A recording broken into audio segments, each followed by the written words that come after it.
Inside Outlook is proudly supported by the Evans School of Public Affairs at the University of Washington, leading the field in public policy and management education, research and service for more than 50 years.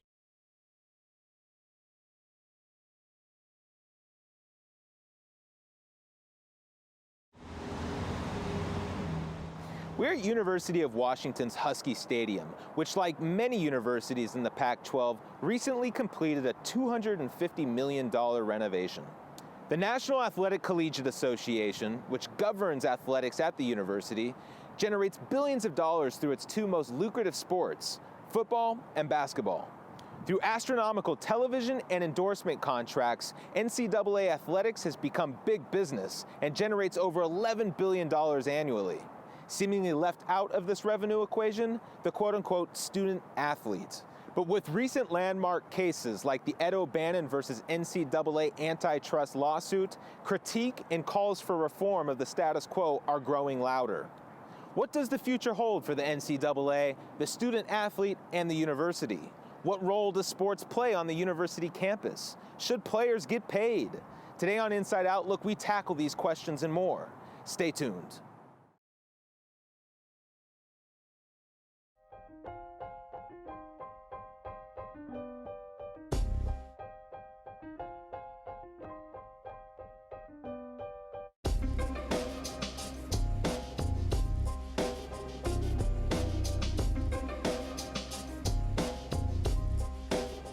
Today on Inside Outlook, we're going to look at the NCAA and the future of the student athlete. We're looking at an entity that's in the college sports industry that's generating over $11 billion in annual revenue. It's big business, but it seems that the only people that really aren't benefiting, well, I won't say benefiting, but that aren't earning money off of that business are the student athletes that are generating the value. I guess my first question, and to be very point blank, is how is that acceptable? Well, I can give you the institutional outlook, which is we do benefit them by giving them scholarships and education. Most of those student athletes don't go on to the professional ranks. I think the educational piece is the biggest benefit that we can give them. Do you think that there should be other benefits that come along in addition to scholarships? If you start paying or giving extra stipends to only the revenue generating sports, that gets a little bit I guess, inequitable, and that's, I guess, the thing fundamentally that has made so many changes that women are able to get the same things as the men in an educational setting.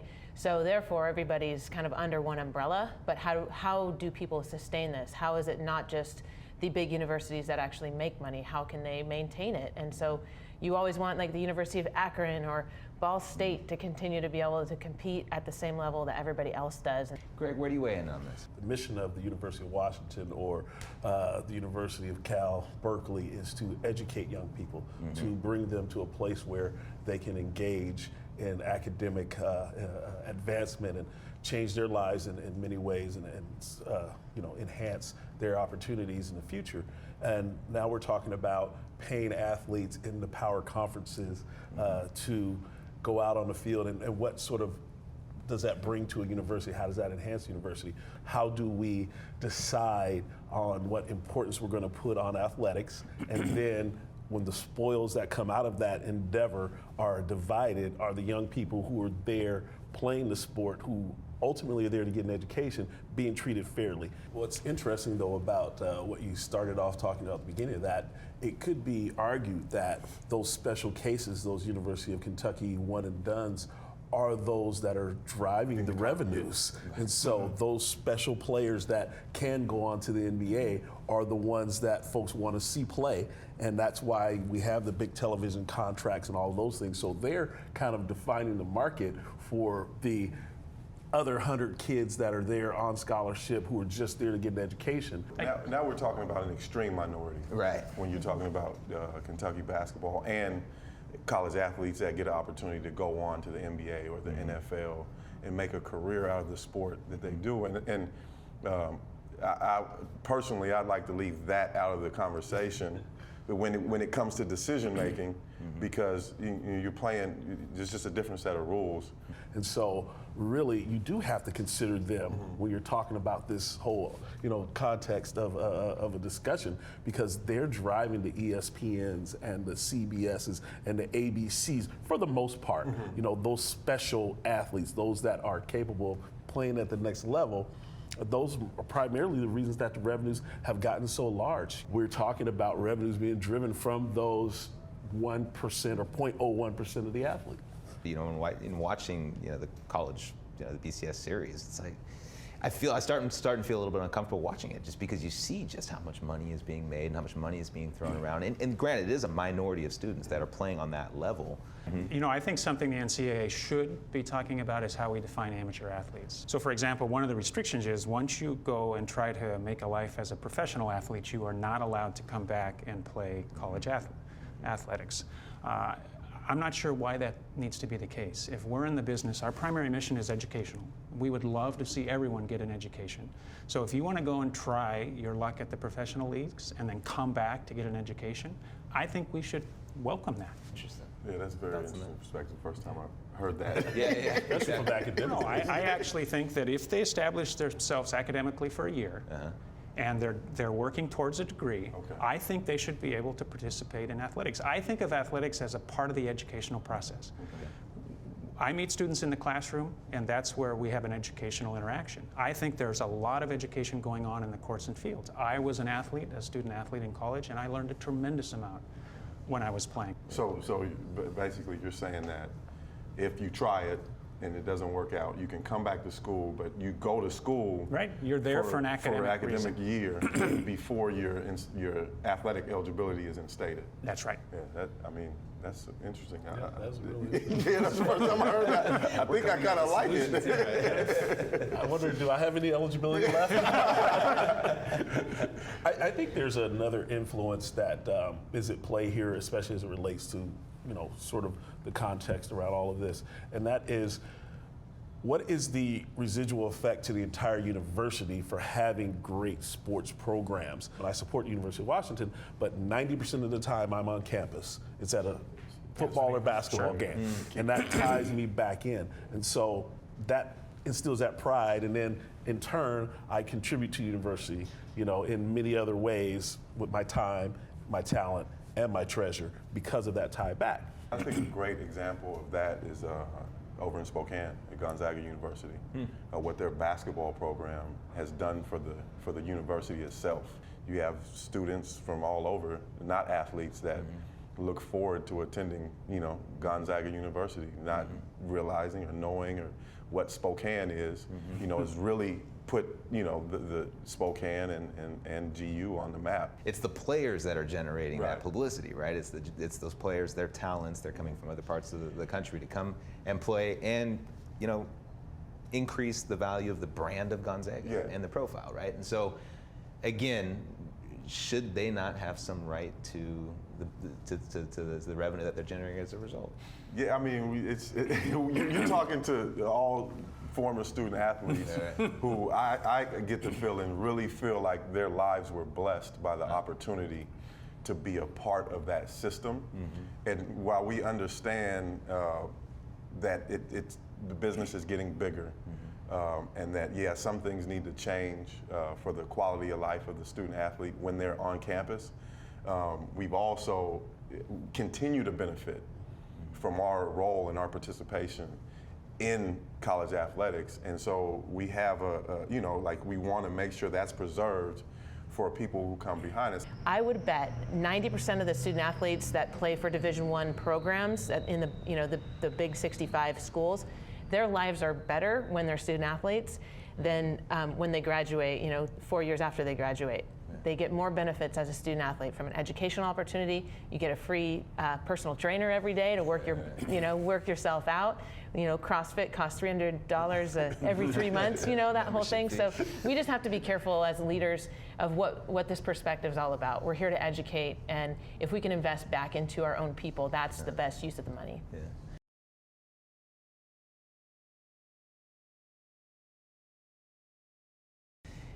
Is the NCAA as it currently is? I mean, is it a viable model? I mean, is it going to change? Is it going to be forced to change? It will change. It will change, but will it change such that we don't recognize what it is today? I don't think that's the case. I think it's going to change incrementally. It's not going to be viable the way it stands, but we just don't want to get too far away from where it is now. But from what? Like, what would we, if we were to go into, like, let's say, an open marketplace? I mean, like, what are we losing?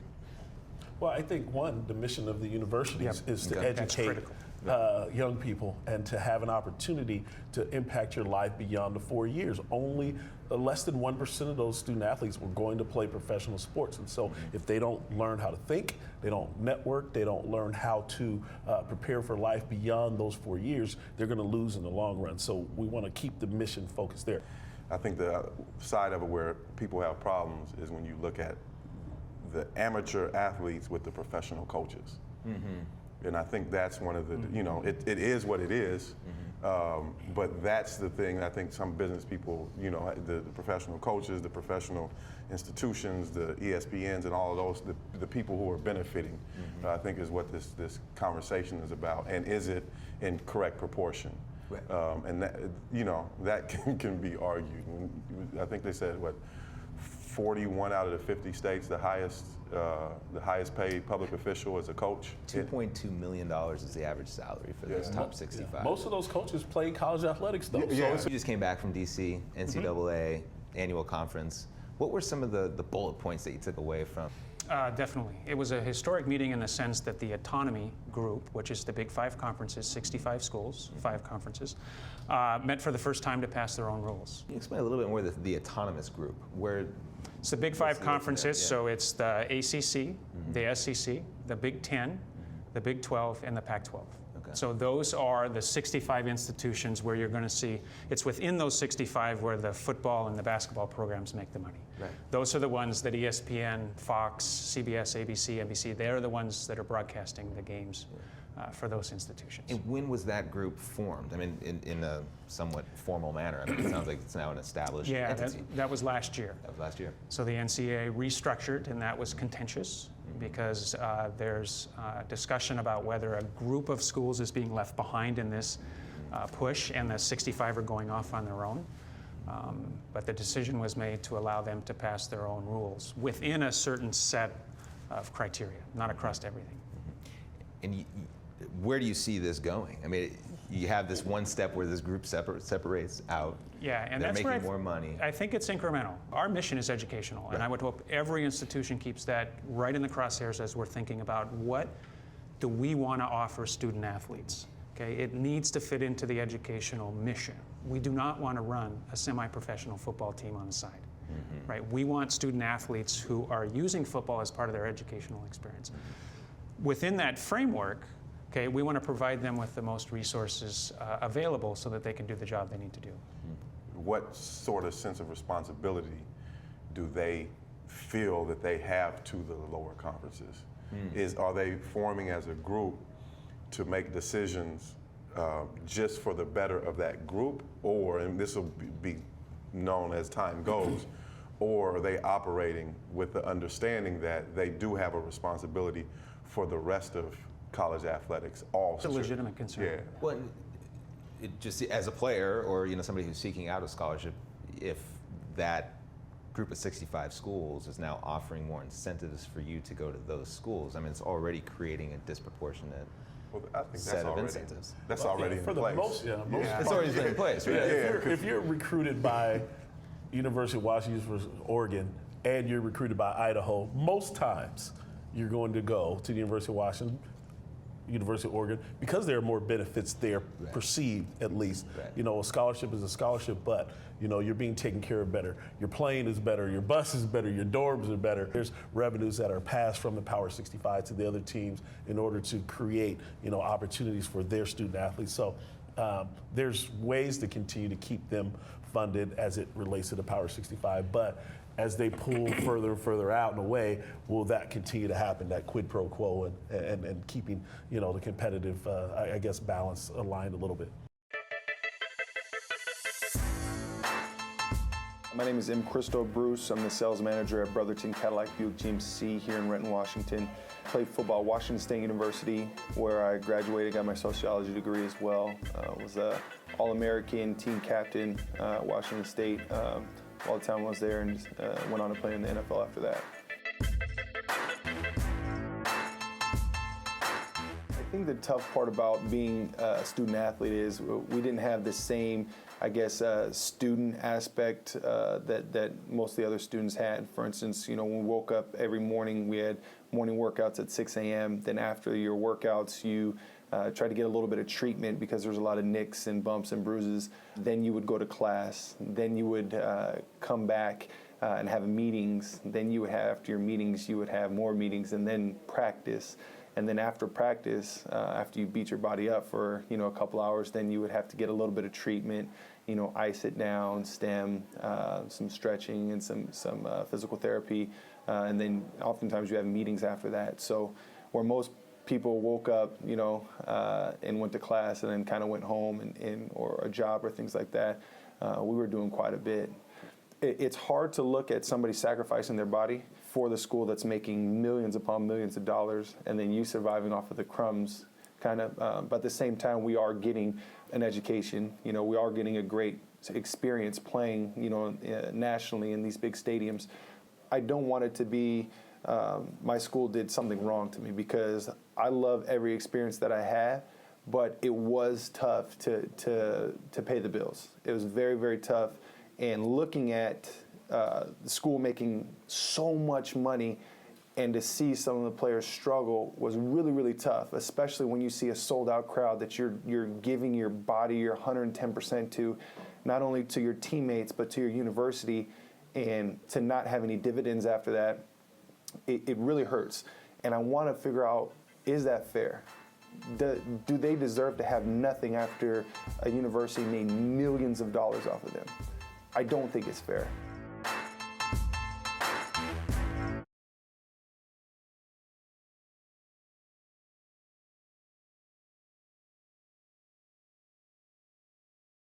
You have this autonomous group now that's starting to establish these new rules. They're going to be signing these contracts that with ESPN or whoever it may be. How do you maintain that entry point for these mid majors? Actually, we're talking today in football. Okay. So the NCAA runs the basketball tournament, and I don't think there's any discussion about the Big Five conferences splitting off and doing their own there. But the football's never been within the NCAA. The bowl system was never a part of the NCAA. So the whole playoff scenario is outside of the NCAA controlled arena. And so there you have a legitimate concern about other programs getting in. The chance of that happening is very, very low. Explain that a little bit further, because that's new to me. I mean, in the sense where, so the BCS is completely... I think to communicate, but the NCAA does not control the BCS. It does not, or did not determine who went to certain bowls, and who gets into the playoff system is determined outside of the NCAA. So football's different. Yeah. Football's different. And I wanted to point out, one of the major concerns I have as a faculty athletic rep is if the group of 65 decides to divert funds to student athletes and makes it a lot more appealing for someone to go to those schools, and the other schools start saying we need to do the same in order to compete, we may very well lose opportunities in the Olympic sports. And that's a real concern to me. Why is that critical? The opportunity that you provide your people in your group is important. For our women to have the opportunity to play at the highest level, to be at the University of Washington, that is such a valuable experience for a person. And obviously it comes by way of the finances from the revenue generating sports. We wouldn't be here. Softball wouldn't have been born in 1993 if it weren't for Don James' success in football at Washington. So, thank you, Greg Lewis. But because it is college athletics, it's not professional athletics. I think it goes back to what you said, Greg, and that is we're an educational institution. The field of play is an educational classroom, if you will, and what Heather's student athletes are learning is no more or less than what Chris Peterson's student athletes are learning. So we don't want to limit our academic experience on the field or court to just a couple of sports. We want them to be across a broad base so that they can participate in those sports and have a rewarding educational experience. Universities are here for the greater good of our society as a whole. To not have a University of Washington sports program that allows young ladies to come in and be treated the same way and have the scholarship and opportunity, I think would be, a tremendous, disadvantage, and not only for the young lady, but for our communities and for the greater good. So, Why would that be impacted? How would that be adversely affected if you were to institute if you pay for play, okay, first of all, you have to start with those who are generating the revenues, and so the pie is only so big. You can't split the pie up into pieces that, if there's 4 pieces of pie, that's it. And so when the football players and the basketball players get done with the pie, there's nothing left for the softball players. There's nothing left for the golf. Well, because what you're saying is that everybody would then be paid for play. Yeah, everybody would have to be treated. And that would get to the question, I've heard this part of the debate as well, is with Title IX, I mean, that would be the implication, right? Yeah. I mean, if you start to pay... Lawsuits would be free-flowing, and, this is the United States of America. Final thoughts. I mean, I would posit this on, where do you see the NCAA in 10 years? I mean, I would hope it's better for all involved, but it's a messy process. So I'll be doing my part, and I think everyone that's a part of the process will be doing everything we can to make it a better process. Stay tuned. All right. I think it's about the leadership that preserves it. And although there's progression and there's finances involved, and that's scary because then you can get corruption and people making the wrong decisions for the wrong reasons. And I think just having the right leadership in place is key for the integrity of what the college experience is all about.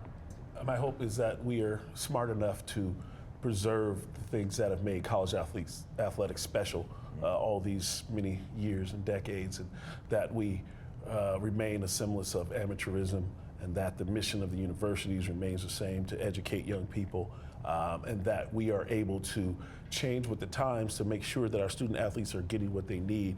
But I really hope that at the end of the day, that reinvestment is back into the advancement of those young people to have better futures way, way beyond the 4 years that they spend at any institution playing sports. Excellent. Well, I want to thank you guys very much for participating in Inside Outlook, and we will stay tuned.